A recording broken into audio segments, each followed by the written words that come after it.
Stack sides, feeling brown, I got no cash. Can't afford the tip, got me feeling kinda sad, but we glad. I sleep up your whole bag, selling my chairs to get a couple cents. I'ma suck it next week, cause I hit my limit.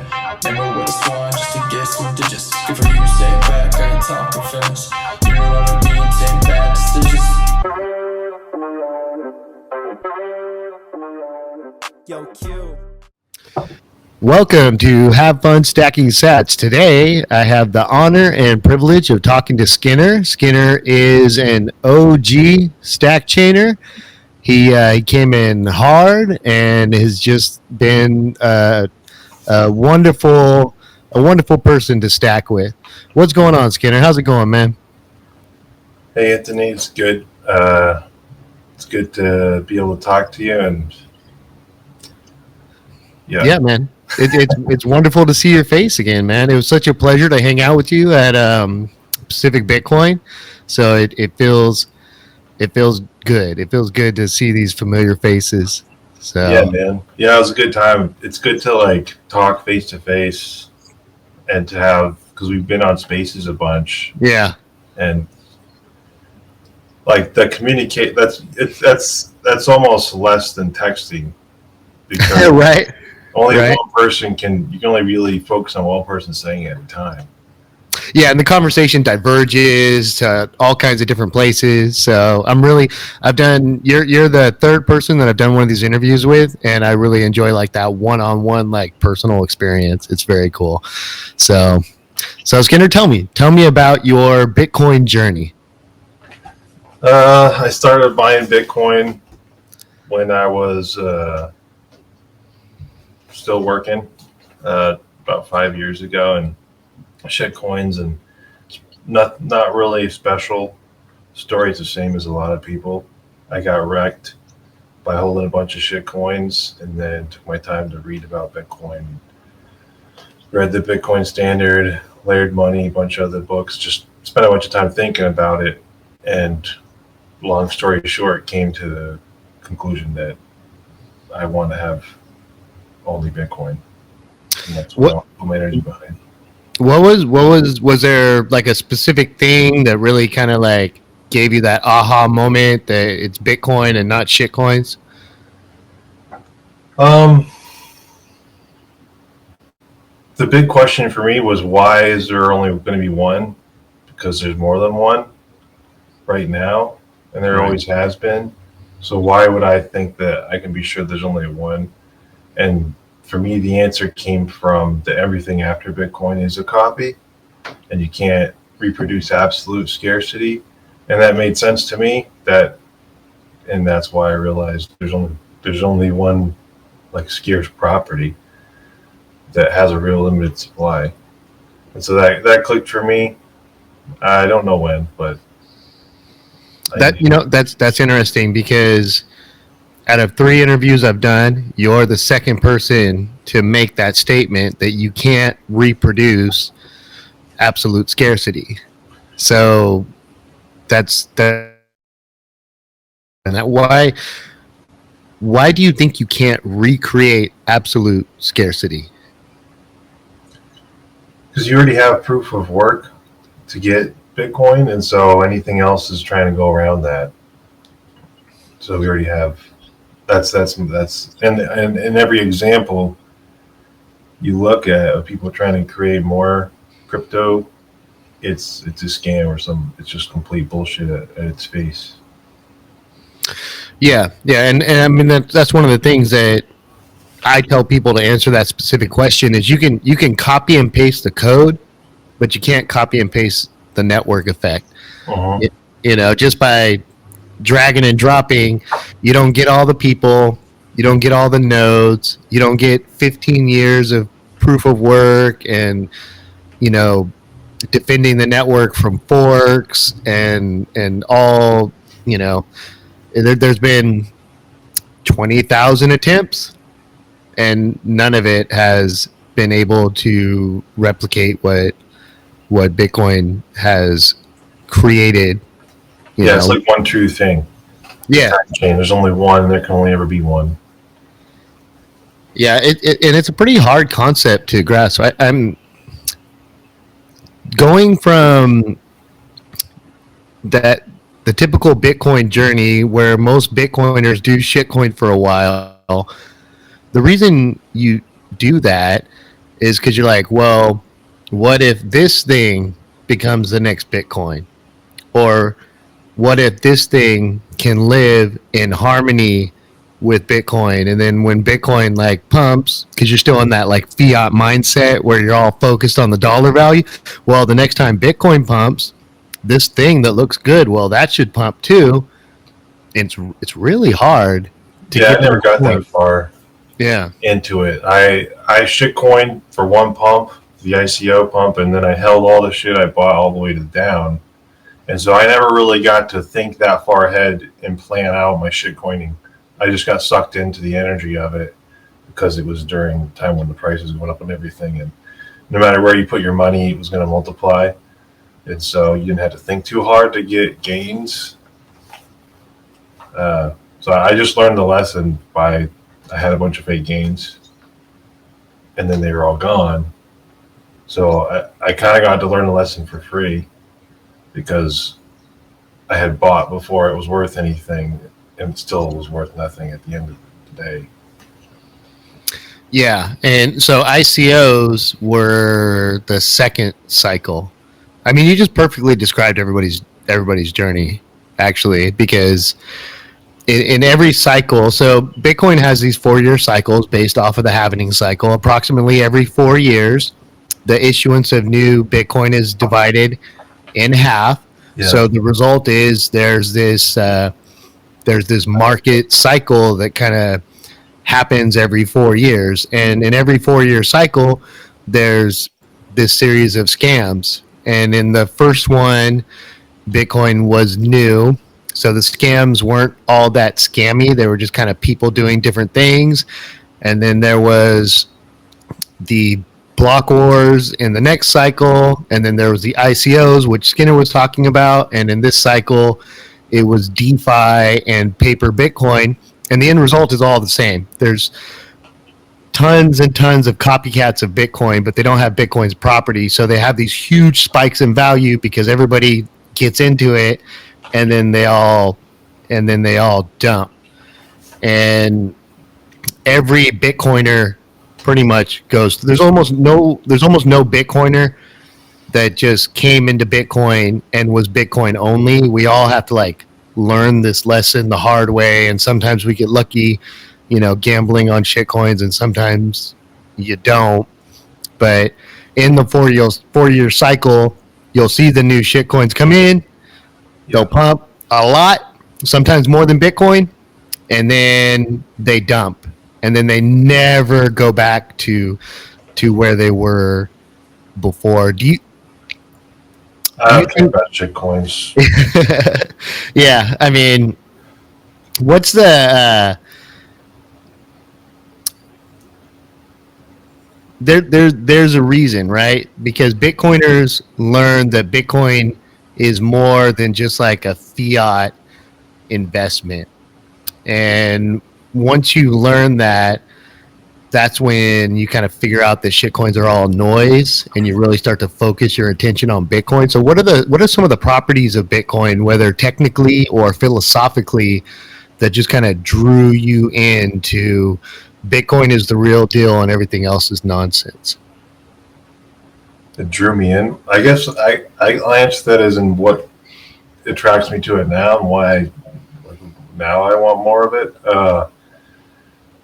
It's still the same answer. It's limited, but I'm the only one in control of my UTXOs, and that's something that's pretty important to me. No matter what anybody says, the government, anybody, they can tell me, you got to give this person or that person or us your UTXOs. There's no way for them to just make that happen without getting my okay first. I got to sign off on that. Anything else, they can just take it and I don't have a say.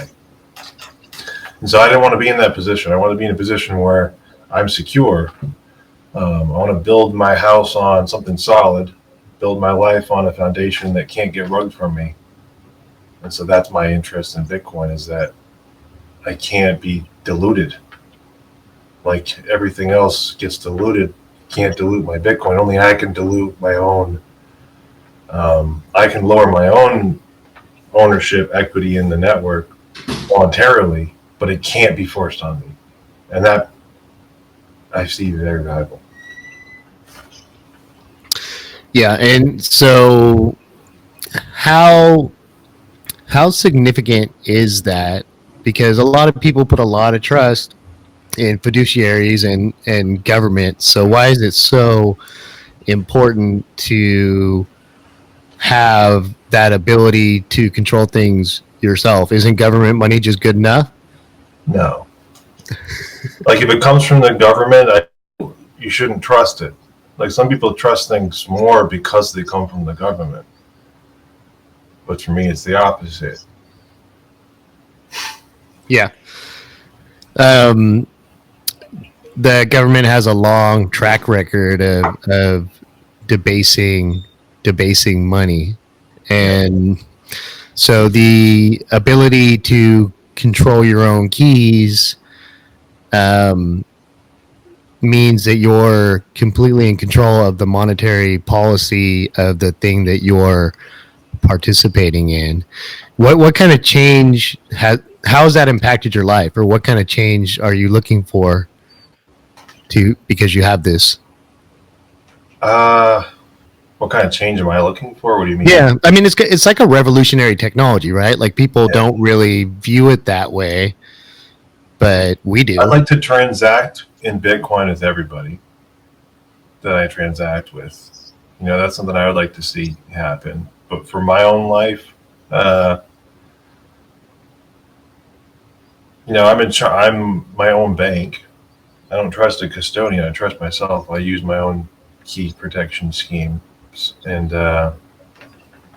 that means, you know, if that goes away, if I fuck that up, it's like I just allowed myself to evaporate into nothing. You know, that's my money, that's my energy that I'm using, that I have plans for. So it's just self-responsibility, and I have to like continue getting more sovereign and more responsible for my own self and for what I do with my life and all that. You know, I've worked for employers. I've worked for, you know, just these fiat jobs where it's close to the money printer, like they're government contractors. You go to work and you wonder, like, you just know none of this means anything. Like there's money here because that's the way the world works, but I'm not doing anything that matters. It just happens that this is how I'm going to get income.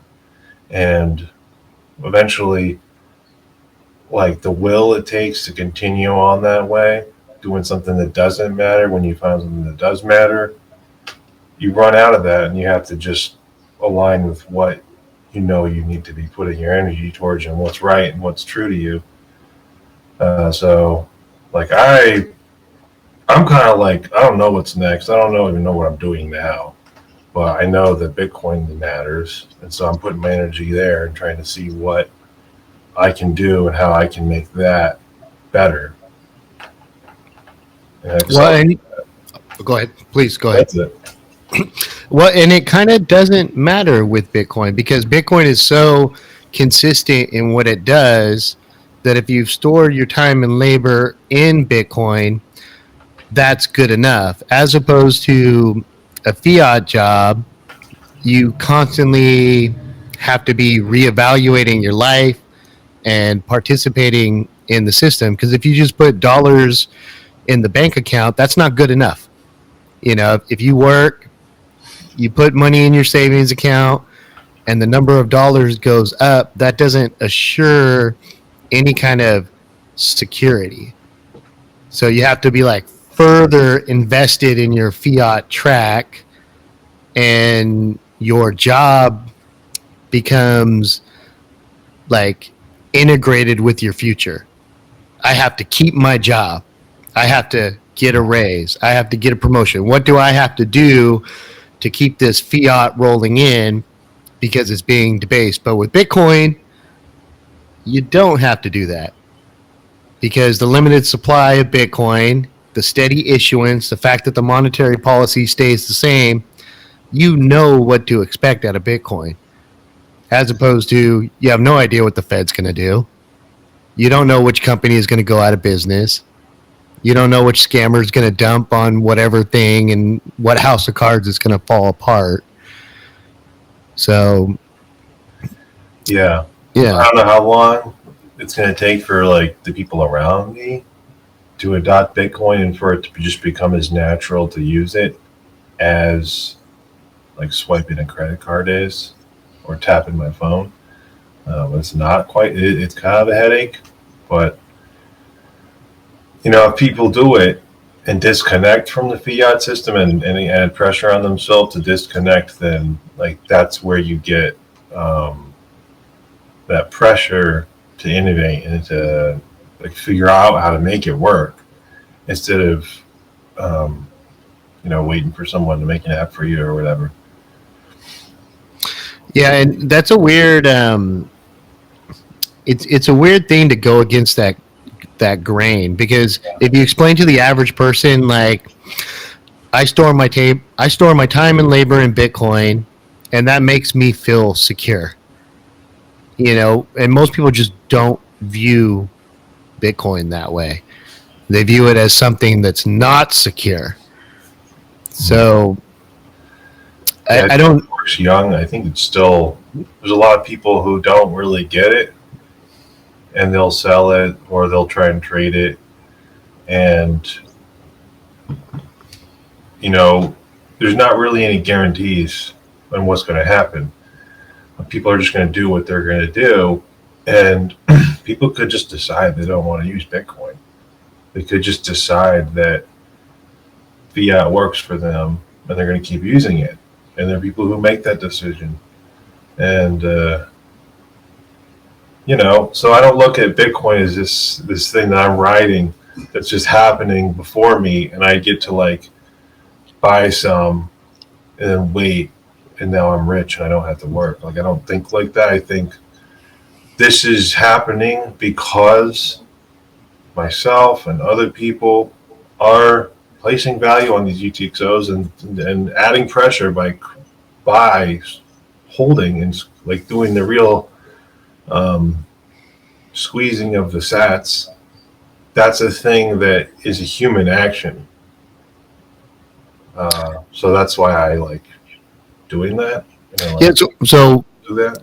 can you elaborate on the squeezing of the sats? Like putting sats in cold storage. So there's one, like when you have a supply that's limited and you actually buy it all or buy so much that like there's not enough to meet demand, then the price goes up and people see it. And you bring people in because of that. And also expand adoption, which means it's going to be worth more, which means I'll be able to buy more stuff. So I kind of look at it as I kind of work for the Bitcoin network, just like a miner does. Miner just puts their energy in, and that's more like algorithm. It just happens that way. It's more close to like the physics layer. But going on Twitter and like taking my fiat and dumping it for Bitcoin is also like adding energy to Bitcoin. And when Bitcoin gets stronger, that's because humans added their energy into it, energy that they captured into it. It's a human directed thing. Yeah, well, so it's like in Stack Chain when we talk about different types of hash, right? But that's totally relatable to Bitcoin too, because people are putting their time and energy. So in the mining aspect, mining is the physical aspect where Bitcoin touches the world, where you attach digital scarcity in the digital sphere, the digital, I don't know, realm, and then you attach it to the realm of reality with physics, and that's hash. But Bitcoin also receives hash from people's time and labor, and not just when I buy sats, but just like what we're doing right now. Like we're contributing to the network by having these conversations and other people listening to it. And It all feeds into the same number. yeah. We're all pushing the same number up.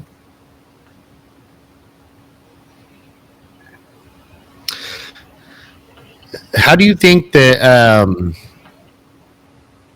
how do you sat squeeze. So the big thing about like the sat squeeze, is that just like NGU, like fiat value go up, or is there more to it than It that? chokes out the fake stuff. Yeah. Because if everybody's taking self-custody, the number of people, I think there's a threshold in how many people have to be trusting you in your system before you have like an issue.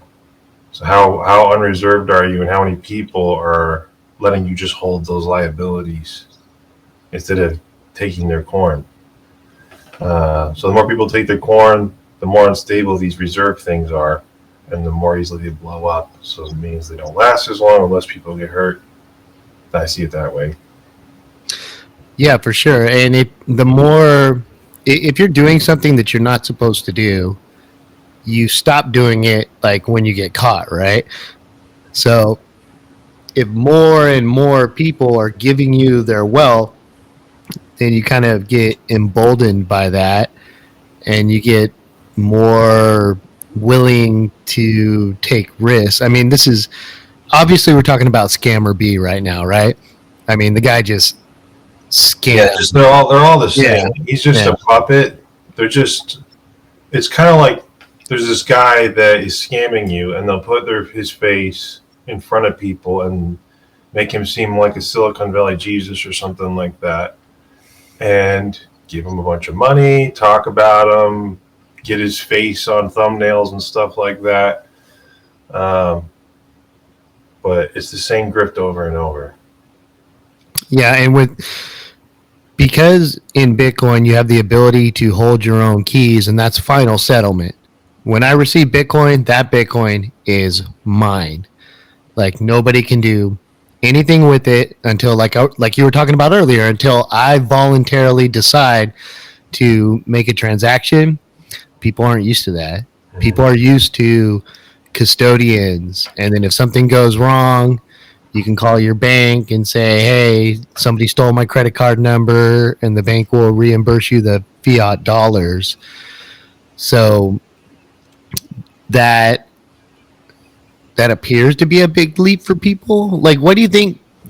Self-custody is such a no-brainer to us. Like, to you and I, the idea that I control my time and labor completely makes us feel secure, because we see a world in which people's time and labor is constantly being stolen and leveraged, and they're not getting the benefit of it because the bank is using it for mortgages and this and that. And why do you think it's so difficult for people to grasp that concept?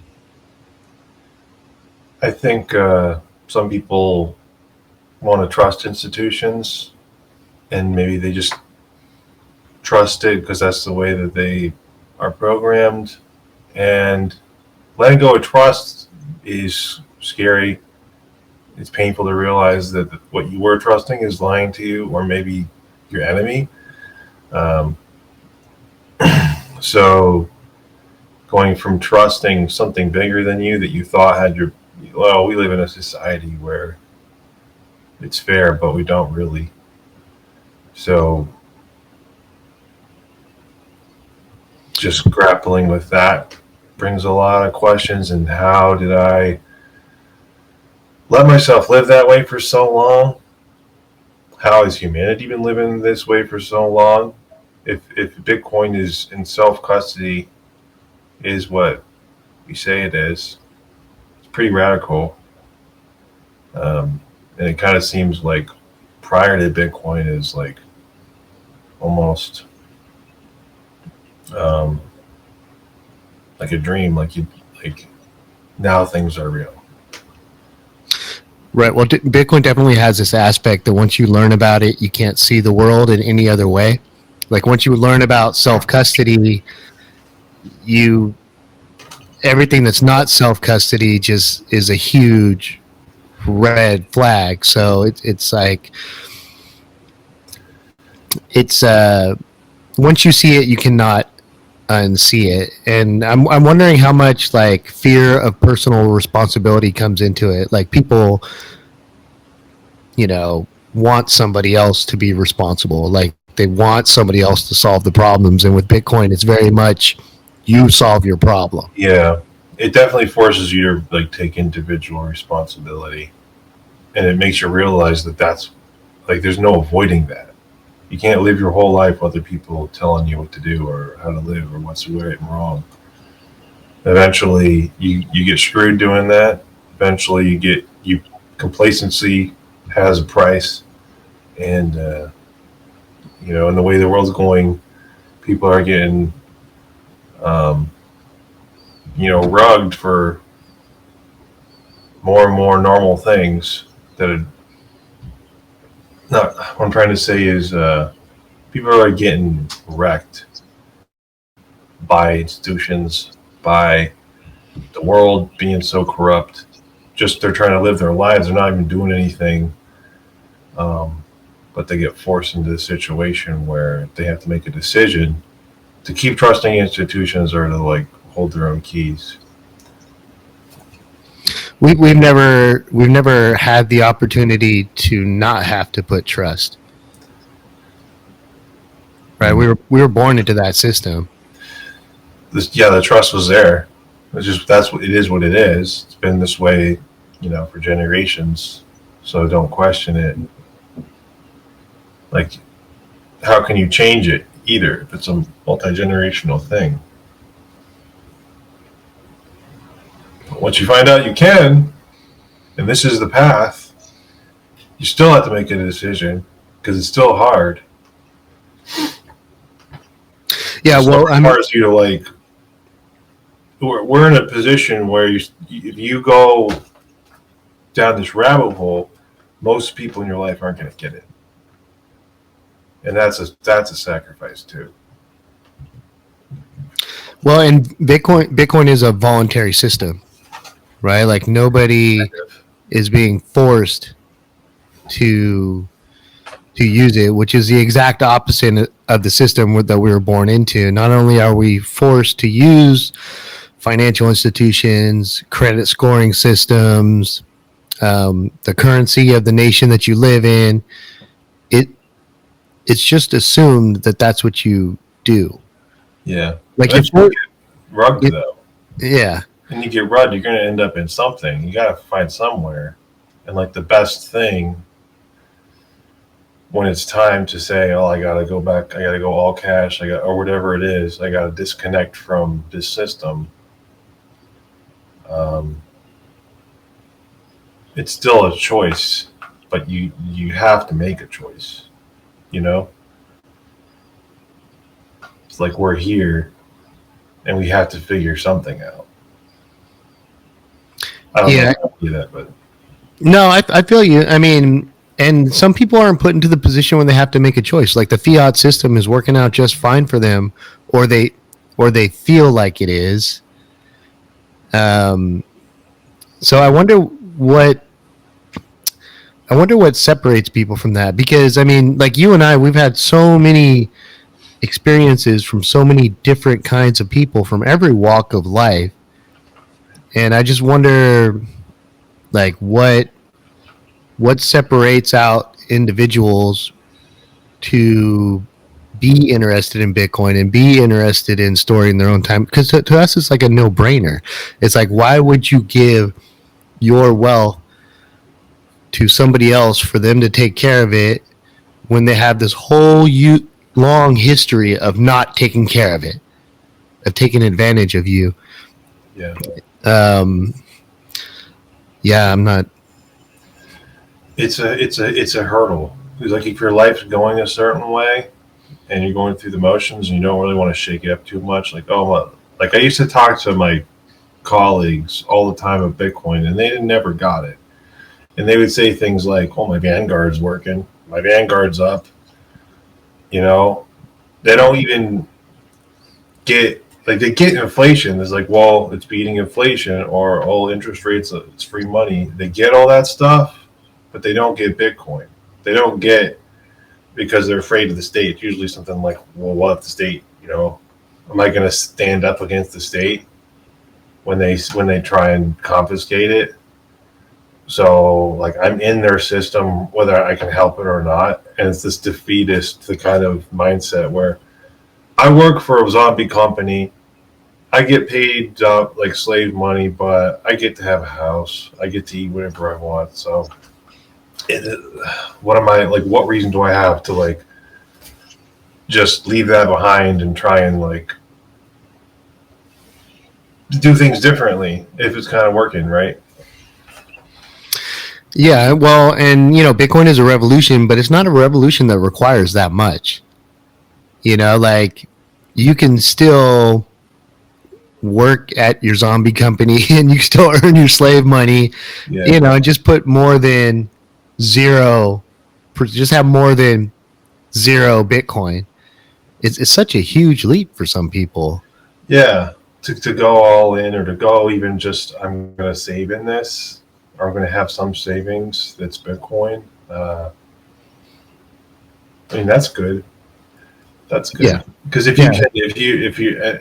your job's not crushing your soul, it doesn't really matter. Like if you're content with it, I think that's what matters. I just wasn't content in the environment I was in, so I don't know. I don't really like the idea of working anymore. I don't like the idea of doing what other people tell me to do. I'd rather do what I want to do and pay myself in Bitcoin to do it. That's kind of the way I'm thinking of it right now. I think everybody can appreciate that, but it's interesting that because Bitcoin is designed the way that it's designed, you actually have the ability to do that. As opposed to the US dollar, you can't just say like, well, I don't want to work. I don't feel like working for somebody else. I want to do my own thing, because like entrepreneurship in a dollar system is kind of like more of a political game than it's too much papers. Yeah. Too much stuff to know and stuff to decide. I've never been entrepreneurial. I like being at the beginning of things, but I don't like having to know how to follow rules and stuff. Well, like in Bitcoin, you can just build things, and those things will actually be functional, and they'll actually do stuff, and then you can be rewarded in Bitcoin. Yeah. I actually did get rewarded in Bitcoin a couple times on Twitter, and that was nice. Just from like random stuff. I'm not really working or building anything. I'm just. The AI stuff is kind of cool. The what?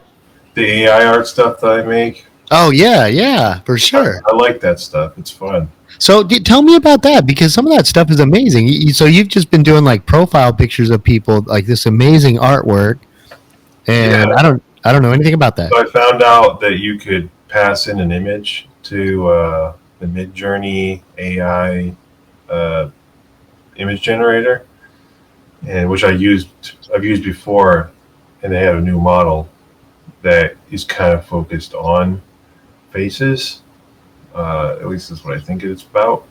And so I did it for fun, because when I use Midjourney, it's kind of like I'm entering into another world. I just look at these pictures, but imagine that in some other world, this is a real place.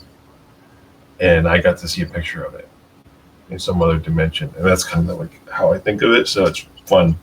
And so I take these.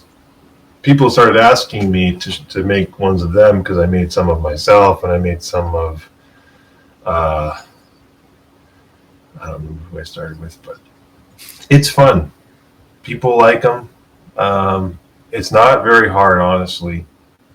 A lot of times I'll just take the picture and I'll combine it with another picture I like, or I'll just add one word or a phrase, and that's all it takes. And then sometimes if it doesn't give me a result I want, I take one that I kind of like and combine it with another one that I like, and that's how I kind of fine tune the images. I found the image combination is way easier to fine tune that way than it is to try and tell it what to do with words. So That's cool because it's like this. It's this creative tool. Like when you think about like AI art, you think about like images without soul, like computer generated images that kind of don't get the human experience, like a computer's interpretation of creativity. But these images that you're making are pretty awesome. I mean, there's so it's the AI is doing the thing that it's doing, but this is like your artwork. yeah, I do sometimes I do feel like I'm cheating a little bit because I've studied AI, I've studied computer vision. This is one thing that I've been interested in. I'm a math, data science, computer science, AI background, and I know that this is just trained on a bunch of other art. Like this, every single part of this, when it comes down to it, somebody made some human did something and taught the computer how to think. And so this is, it's all there already. And I just pull out something that's already in there and add my vision onto it. And sometimes when I share these on Twitter, other people go on and they'll add like a Bitcoin logo or make a GIF out of it. And that's fun too. Well, I mean, the art is very similar to that because I mean, art is essentially a meme, right? It's the artist is replicating their vision of society and then formulating a thought and expressing that thought artistically. So all art kind of builds off of something else, right? Whether it's you're looking at a sunset and you say, man, that sunset is beautiful. I'm going to paint that. I'm going to take a picture of it. And then some other artist sees it and they're just like, wow, paintings of sunset are really nice. But it'd be cool is if the colors are different. I bet I could make a whole new picture. So, I'll take pictures and just plug them right into the thing and just say, this would go really good with another thing I made, and then I'll just merge them both. It's just one command to a bot on a Discord server. Well, and it expands your creative ability, right? Because with you not having, because you use the word that what would you say? You feel like you're not doing it or something, or like it's a little bit like I'm cheating because I'm using so much. Like I'm using so much work that other people have done, and the amount of work that I have to put in to create something that I like. And if I were to do it without the tool, like I just pull up Photoshop or painting, I would never be able to create that. Right. And yeah. But the fact that you are expressing yourself creatively, and these images are unique. I've never seen anything like them. Yeah. But every time I see you post one, I have like emotional responses to it, because especially like when it's like a recreation of a profile picture, especially like I think the first one I saw you did of Loco, right? And like I've met Loco in person, and then I see the AI created image, and it's obviously not like a photograph of him, but it's you captured his like heroic personality. Yeah. Which you don't see that when people are just walking around in the world. You just see like a person at the grocery store. So it's like you brought out this person that I love and respect, and then you represented like an optimistic version of that person that's kind of like if I close my eyes and I think about this person and I'm not looking at them, this is how I view them. And then you went ahead and you did that with other things, and I think that's cool. Yeah, I like doing that. I like doing that. I've made a bunch of myself, and I look at those like that. In some ways, that's how I feel on the inside. And some of the more abstract ones that I did earlier, I was trying to recreate visions that I had, not using AI. And I've actually found some success in that, and that's pretty cool that I was able to describe to the machine an image that I had in like my internal journeys or vision or anything like that, and get something that's pretty close to what I actually experienced.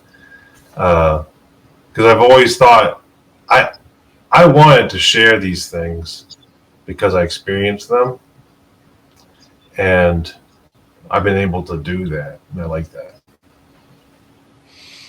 Yeah. Well, no. So I mean, that's cool. And to tie it in, with Bitcoin, you've gotten Bitcoin tips as a result of this, which is not something that exists anywhere else in the world or a financial institution. Like the only alternative is like, I don't know, set up some kind of PayPal account or Venmo. Yeah. And it's inspiring. There's a lot. Yeah. There's a lot of potential to create and to just say, "Look, I'm building stuff. I'm making things. Here's a QR code, or here's a button that you can throw me some sats or something." And I don't ask for them because I have my own sats, and I don't do anything for other people. I do everything I'm doing. It's either because I just want to, or it's just for myself. So, yeah, that's how I think of it. Well, so people like artists that would be interested in doing artwork for sats. Why sats, and why not PayPal or Venmo or Cash App or something like that? Better. How is it better for the artist? Because then they have Bitcoin. See, you and I understand that, but somebody that doesn't understand Bitcoin, like, why not? Why is it? Fiat just carries bad juju with it. Yeah. If you transact in Bitcoin, it's good juju. It's good juju. And we've been doing it forever, so you think, but it always carries bad juju when you got to pay in dollars.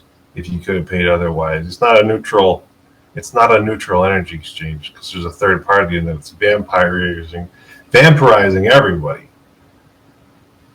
So it's like, here, I was getting vampirized. Here's some vampirism for you. You can now get your life force sucked out through these notes instead of me. But that's, people don't, I think like that. Not everyone does. No, I can feel that. And I think there's definitely a connection between like the creativity and freedom of artistry and the freedom of Bitcoin, right? Because art is so often like controversial, and monetary systems and systems of control oftentimes try to censor art. So like having an uncensorable money for art that is uncensorable just kind of seems like the right way to go. Yeah, I would like to be in an environment that's uncensorable. I'm working on that. I don't have that yet. Working on what? That's interesting. Well, yeah, because like uncensorable means no one can delete your messages, or no one can delete your stuff, or if someone wants to see your thing, and you want them to see your thing, but someone else can come in and say you can't. That's too much for me. I don't like that environment. That's why I don't like Twitter, but I'm trying to figure out and see when there's going to be something where no guy can come in and say, like, say if 100 people are followed, they click the button that says they follow me, they want to see what I have, but really they're subject to an algorithm that they can't control that decides whether or not they see what I post, or vice versa. I don't like that. I think that's backwards. That's primitive, and I don't think we need to do things that way. I would like it if you and I have full sovereignty over all of our exchange of information, and no one can come in and say, Skinner can't tell Anthony that, or Anthony can't see Skinner's posters, because I don't want to stop seeing your posts just because Elon Musk says you broke his rules. You know what I mean? Yeah. So that's how I feel about it. Yeah, so that's interesting because I always say like Bitcoin restores your ability to Bitcoin restores your right of freedom of transaction. And the freedom to transact is like a basic freedom that other freedoms are built upon, like freedom of speech and bodily autonomy, labor, because the very first thing you need is to have the right to make a decision in collaboration with another person, where you and we make a decision and nobody else is involved. If other people are involved, then I don't have that freedom. But when you say this, it's always in terms of like exchanging time and labor, also known as money. But the freedom to transact extends, beyond financial, and that's pretty much what you just described. Right. Yeah. I mean, we could, if things got real bad, and they just locked it down to where like nobody could talk to each other, we could just send message. We'll figure something else out because all the tech is there and it's all running, that we could send messages to each other. So I guess I don't like big social media because of the damage that big social media has done to people in the past, and like the power you get when you get to like have an algorithm that can subtly tweak people's like awareness and their consciousness because they're spending days in front of the app. And that's, you could say, oh, that's the person's fault, but that's lazy. I don't like that. We're all here, and I like to face the reality that we're all on an app where we don't really have the final say. Well, and they're not going away. People obviously want to have the ability to connect and communicate with people all around the world. I mean, I think that should be free and open. It should be free and open down to the core. Yeah. And that's what I aim towards. And I know just quitting Twitter myself is not going to change that, at scale. So I think about how that could work. Do you know anything about Blue Sky or that stuff that Jack's working on? I've heard about it. I've heard that it's basically an open protocol that would be able to do the same thing as Twitter, but it's what I'm saying, where people own their own data and stuff. I don't really know. I think that's what provides us with uncensorable communication, which is what like freedom of speech is, right? That's like the core thesis of freedom of speech, is being able to express yourself without censorship, right? Mm-hmm. And from a scaling perspective, do you think that requires centralization? Because the file size, like if I had to host all my own tweets and all my own content, would I have the technical ability to do that? I have no idea how big like my data footprint is on Twitter.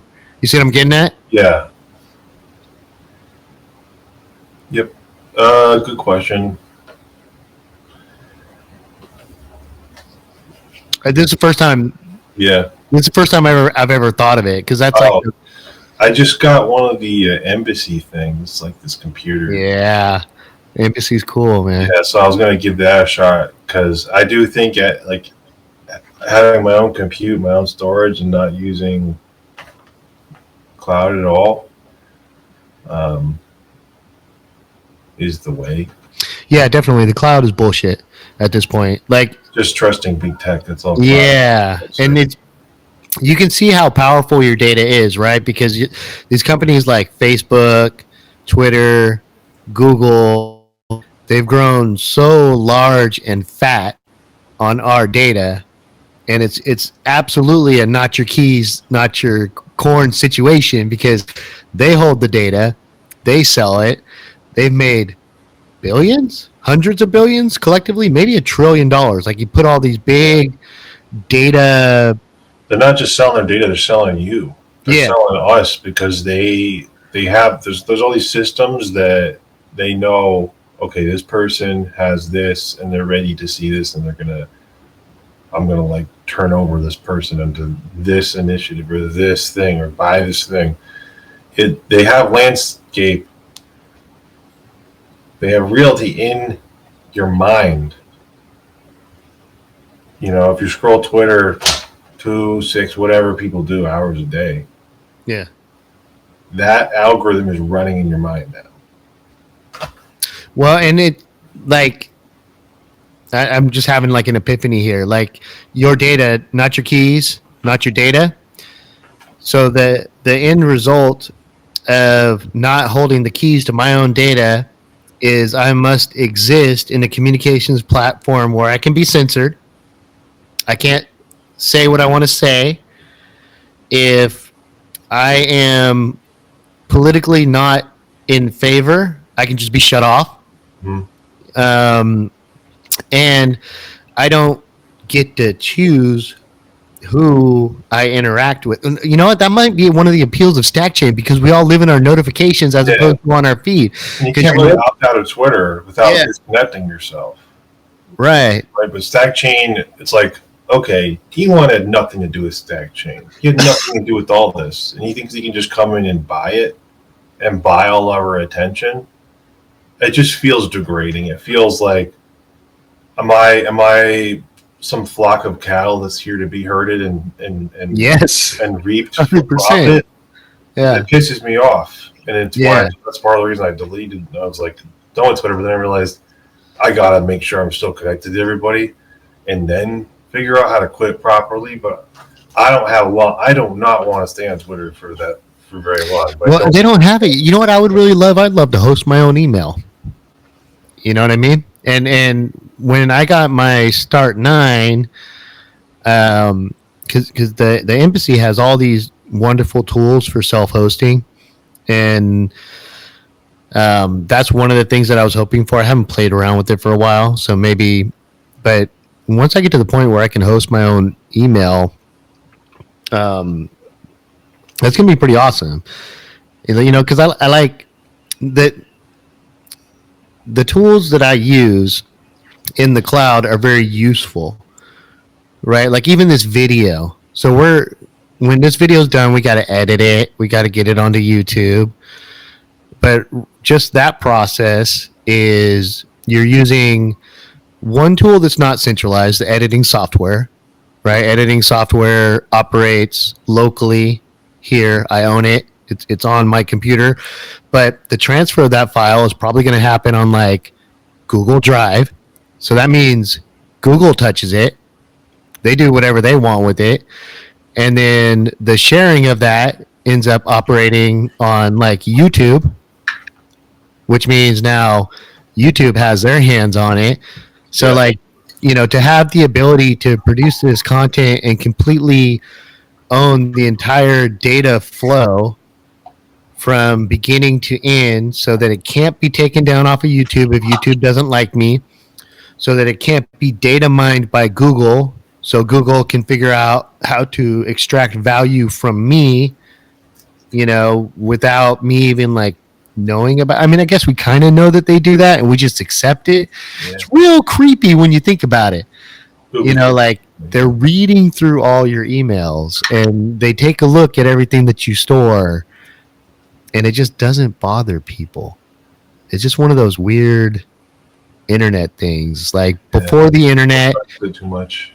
Well, before the internet, it was like, don't get in a car with a stranger. And now with the internet, it's bust up your phone and pay a stranger to get in their car. You know what I mean? That's all. So it's just one of those things that we've become accustomed to. What features of the embassy are you interested in? Do you know anything specific? Well, like you run a node on it. Yeah. So there's a Bitcoin node that I'm interested in. I have a node and it was an Umbrel, and so it's borked right now, so I can't use it. And I didn't want to sit through, read through their forum thread to figure out how to fix it, because I was just tinkering with it. But I want something that I can really look at the data on the Bitcoin, like the ledger, and actually query it, and because I have some questions I want to ask it. I have some queries I want to make that I can't just go on Twitter or Google and say, well, how much Bitcoin has been burned so far with op return transactions. I can't Google that. I probably could figure out how to do a query if I have Bitcoin running, and I learned how to use the command line. I could probably just figure that out pretty quickly, and things like that. Just so dive into it, look at it, because it's something interesting, and I'm just in the mood for it, Yeah, for sure. I am, and I got things I want to build that if I learn how to use a Bitcoin node as a backend through an application, then I can do whatever I want, and I can do all these things that I have ideas for that. Yeah. Okay, well, you touched on something interesting that we haven't talked about at all, is the technical aspect of Bitcoin. So it sounds like for you, as a person who is obviously creative and is obviously expressive, Bitcoin has, because of the way Bitcoin is, it's an open network, and it's kind of pieced together. Like you can buy a ledger, and then the ledger will be your wallet. It'll be your cold storage. It'll be your everything. Or you can run your own node, use your own software wallet, use your own hardware device. So it sounds like you have an interest of building things on top of Bitcoin. What does that mean to you, or what are you, what's that about? I have a few ideas of things that I want, because there are things that I don't have, and if I had them, I would use them. So that's kind of what motivates me. And I think if I do build something like an app or a web app that allows you to do something with Bitcoin, maybe is unconventional, or look at it in a new way, it's just a way for me to be productive and to say I can build stuff. And here's the thing, I do have a grand scheme that people don't know, but it's bigger than what has happened so far with Stack Chain and all that. And I think it's going to be a lot of fun. It's going to be exciting, but I've just talked about it. I haven't really done anything with it yet. Okay. Well, you're under no requirement to talk about it here. But I'll tell you about it when it happens. You'll see. Yeah. Well, I can't wait to see. I know enough about you that I know that you're a builder, and I know that you're extremely expressive in your creativity. So when Skinner says I got this idea that I'm working on, I know it'll probably be interesting. So I'm a little bit excited to see how that pans out.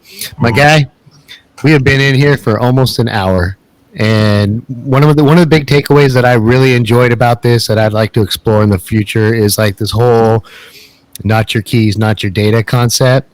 That was really, really interesting to me. So thank you for that. So for me personally, that's what I get out of this, and that's the whole point, is because you're not going to get this in spaces, because ideas get forked, so you can't really dig in.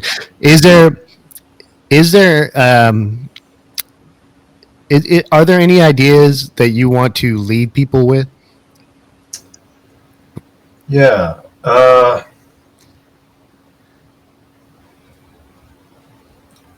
I think you should do what you want.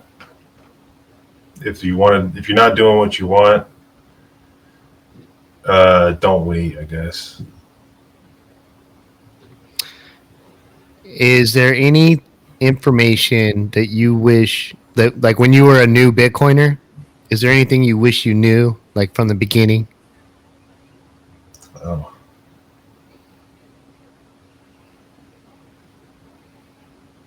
The same answer as local. Everything I know now. I'd have more Bitcoin, which would be nice, but and I would be able to tell other people how to, because at the beginning, I was very zealous, but I didn't really know anything, and so I kind of exhausted that one shot I had with most people in my circle of explaining it well, because now they don't listen to me. So I would have probably not shared so much before I researched it myself. Oh, that's good. Because a lot of people are shitcoiners because of me. Yeah, you know what? Bitcoin space. I've never heard somebody say that, but that's excellent advice, because like Bitcoin is so revolutionary that even when you understand a small portion of it, you now see this thing that never existed before, and you get really interested and excited in it, but you've only just scratched the surface. So you, as Bitcoiners, we want to talk about Bitcoin, we want to explain Bitcoin, but if you haven't gotten to that place, you can explain it in ways that are not very helpful. Right. Yeah. That's good. You can just tell people what the price is going to do. Yeah. And that's not going to help really, because you don't know what the price is going to do. Sure. Like how many people are big? Well, let's see. That doesn't hurt though. How many people are Bitcoiners because of Plan B? The only people I hear that talk about Plan B are shitcoiners. Shitcoiners, I think, are more interested in Plan B than Bitcoin Max. Yeah, I bet you that guy got people to buy a lot of Bitcoin. With those charts, and maybe they shitcoin too. I'm not discounting what you're saying, but Bitcoin is this weird thing. Like once you buy it and once you take possession, then you want to understand it and you want to know it. So even if you buy Bitcoin for the wrong reasons, because you looked at people on the life raft first. What's that? First, you get them on the life raft, and then they can figure out what to do. Right, and that I was a believer. It sounded good to me when I saw those charts. The way that he explained it, supply and demand. Yeah. It sounded logical. I just look at the S curve, like the asymptote. It asymptotally approaches infinity. Like a tangent wave. It just goes straight up, and then it never. I'm not looking at this ladder thing. In my mind, Bitcoin is already at dollar parity, so I think one Bitcoin is worth $100 million, and I just price everything that way. So anytime I spend Bitcoin, I feel like I'm way overspending. But that's just kind of what I like to remind myself, that once that is worth at least $1, and at some point in my life that'll happen.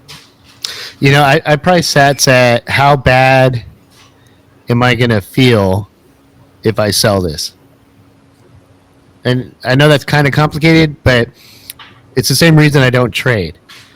Because if I sell this Bitcoin with the intention of I think this fiat, blah, blah, blah, the Fed's going to whatever, and I can buy it back cheaper, and I can have more Bitcoin.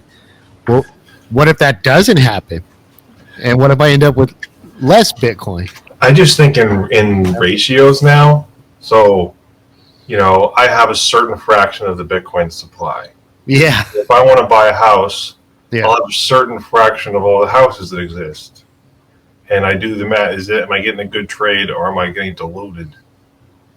Yeah. And going down on that fraction just seems like a bad idea. It feels bad. Yeah, it does not feel going up. I like my number going up. Yeah. But it also feels good that at least I'm not broke. At least I have something to use to continue to do things the way I like to do them. Yeah. Awesome. Yeah. Well, anyway. Man, I gotta sign off, dude.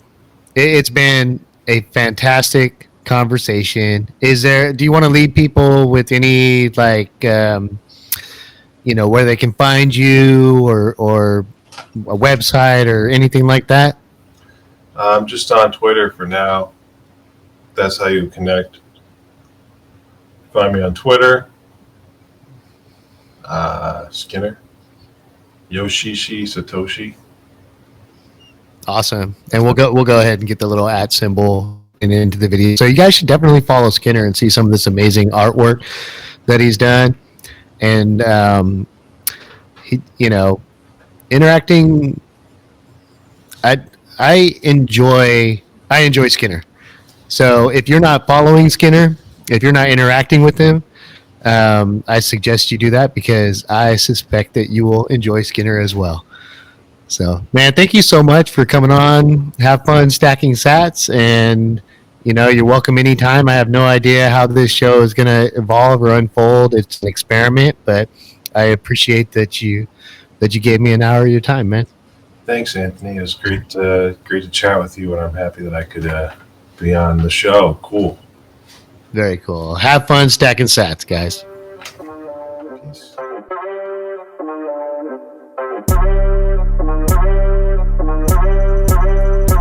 Stack sides, feeling brown, I got no cash. Can't afford the tip, got me feeling kinda sad, but we glad. I see up your whole bag, selling my chairs to get a couple cents. I'm stuck it next week, cause I hit my limit.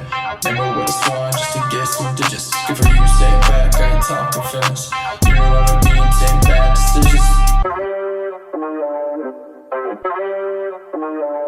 Yo, Q, I like what you're doing. There's a fork up on the tip and it's leaving me clueless. Stacking sets up on the chain, taking up my whole day. Hella blocks up in the noties that we had to validate. So stack a block, join a block.